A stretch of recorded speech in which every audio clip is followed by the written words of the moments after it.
Hello friends, today we are going to discuss a very important topic in C programming, that is in the concept of functions. We are going to deal with a very important topic, that is the concept of call by value and the call by reference. So we are going to compare the two ideas, that is call by value versus call by reference. And in this video I am just going to discuss a part of the concept, and so I've named it call by value versus call by reference part 1. So let's get started with the concept. What is call by value and call by reference? So if I want to just explain it to you, we need to show it by the means of a program to make you understand the total concept behind this. So let's get started with writing a code in order to make you understand what is the concept behind call by value and call by reference. So let's get started by let's get started with the call by value procedure. So now we are going to write the call by value procedure. You are already familiar with the function calls, how they are called, how function is called from the calling module, and function is being implemented. The function logic is implemented in the function definition part, and the values supplied to the function while the function is being called are called actual arguments. We have discussed in the previous videos. So now let us go a bit further to do a comparative study between these two concepts, call by value and call by reference. In this part 1, I am going to describe a call by value process by showing a very simple program using the concept of function in order to show you the concept. So hash include stdio.h. Say suppose the function name, I am going to return a value from the function which is an integer value. The function return type is int. Say the function name is plus, function name is plus underscore val, bracket, the parenthesis will contain the argument data type. So this is the function prototype. Now we come to this portion, int main. We declare a variable int x, and the value of the variable is to be supplied by the user from the standard input device. So this will give a prompt printf enter the value, new line, scanf %d ampersand x, scanf %d ampersand x. So suppose user has given some value to it, and after that we are going to take another variable in order to return the value and store it there. So we will take another variable x and say the variable is y. So y is equal to, the function call portion begins from this line, y is equal to, function name was plus underscore val, and the value will be supplied, which is the actual argument, is x. So whatever the user will enter from the keyboard will be given as the actual argument, will be supplied as the actual argument to the function plus underscore val. So after that we are going to print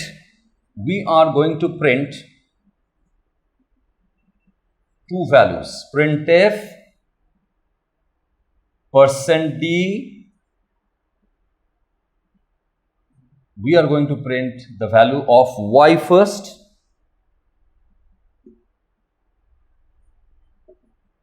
and after that we will print the value of x. After that return 0, end of the main section. So after that we will write the function. Suppose the function is int plus underscore val int, suppose it is a. So this is the actual argument, this is the formal argument. Whatever is the value of x will be copied into the variable a. In this portion, we are now going to just add a constant. Say suppose we are going to add 5 or add 10 to the number which is supplied as the actual argument and whose copy is in the variable a. So we are going to add suppose 5 or 10, something like that. So we are going to, suppose our logic is very simple, we are going to add 10 to the variable a. Whatever is the value of a, suppose it is given as 10, so that will be the result will be now 10 plus 10, so that it will become 20. So a is equal to a plus 10. So a is equal to a plus 10 is the operation. This is only one single line operation, no complications in this operation, nothing complicated over here. So this is just an increment by a constant which is 10, and after that we will do nothing but to return the value of a from this function after this addition operation is done with, and then close the brace of the function body. So in this way, let us just see what it yields as the output. So suppose the user has given a value of x is equal to, say suppose 5. So in this case, the 5 will be supplied as an actual argument to the function plus val, and this program control will directly pass from this line to this function body. So this function will now have a formal argument which has a value of 5, because x was 5, a will also be 5. So it is very simple. So now we enter the body of the function and see that what we have done. A is equal to a plus 10, nothing but we have added 10, which is a constant, to the variable a. So it makes the 10, it makes the 5 plus 10 to be 15. So in this case, returning a means we will return the value of a and it will be assigned to the value of y, and what will be returned? We will be returning 15. So y will obviously contain 15. So I have, then the program control passes to this line, printf %dy. What will be printed as y? The output will be y. The output will be 15. The output will be 15, and suppose you give a new line over there. So printf, after this line, printf %dx. So what is the value of x? X has been updated to 15 by the process, by the function. But surprisingly, it is very important to note that it is very interesting rather to note that the value of x will not change to 15 by the function, where we have called by the process of call by value. The function has been called by the concept of call by value, because we have passed only the value as an argument, not any reference or not any memory address. So we have passed the value of x as the actual argument to the function. So in that case, we will see that x will yield the original value which the user supplied, that is x will remain 5 and x will be printed as 5 in the new line. So output will be this will be the output. So 15 and 5. So this is something which we expected, that the x value would be updated by the function after the function has been executed, because the function executes in this line, and after that whatever is going to be printed will yield the updated value. But updated value is only found when we print the value of y, but the updated value of x, but when we go to print the value of x, updated value of x, the value of x is not updated as such. It remains the same as it was before the function was called, that is x will remain 5. So what is being done over here? Suppose this x variable has a memory address of, say, suppose 65586. so this is the variable x, user given value 5. So another variable will be obviously y, suppose it is 65590. So here the value of y is there, nothing at the beginning, it will contain a garbage value. And there is yet another memory area which is for reserved for the variable a, which will contain the copy of the x. So 5 will be copied over here, but the address of a should be another address, that is it may be 65536 or whatever.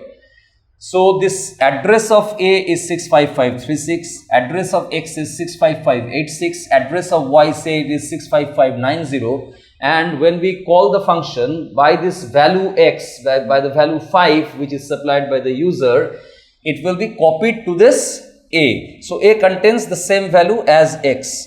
Now what is being done in this statement? A is being updated. A is being updated by a value which is incremented by the constant 10. So a will become 15, but a will become 15, 5 will be overwritten by 15, but this 5 in x, the original value x which was given by the user, will not be overwritten by this process. As you can easily see that we are changing the value of a. A is nothing but the copy of x. A is not same as x. So so we are updating the value of a. In that process, a is not going to update the value of x, it will only update the value of itself. So a will be updated to 15 from 5, but x will remain as it is, so that whatever is now the value of a will be returned from this function to be assigned into y. So y will now contain 15.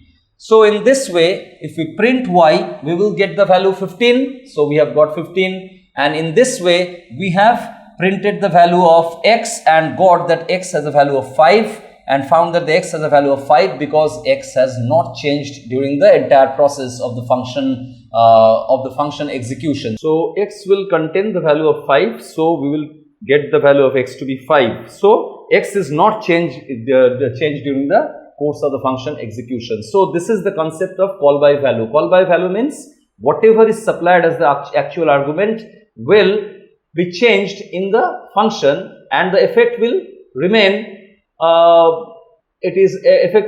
limited to the extent of the function body, and whatever it will be executing will be changed. The value of a or value of whatever we supply as the actual argument will be changed in the function body. It will not change in the calling module. The calling module value will remain the same as it was supplied by the user. So this is the concept of actual call by value. So if you want to see the call by reference concept, you can just go to the next video, in which I am going to show you the concept of call by reference in the part 2 section of this video.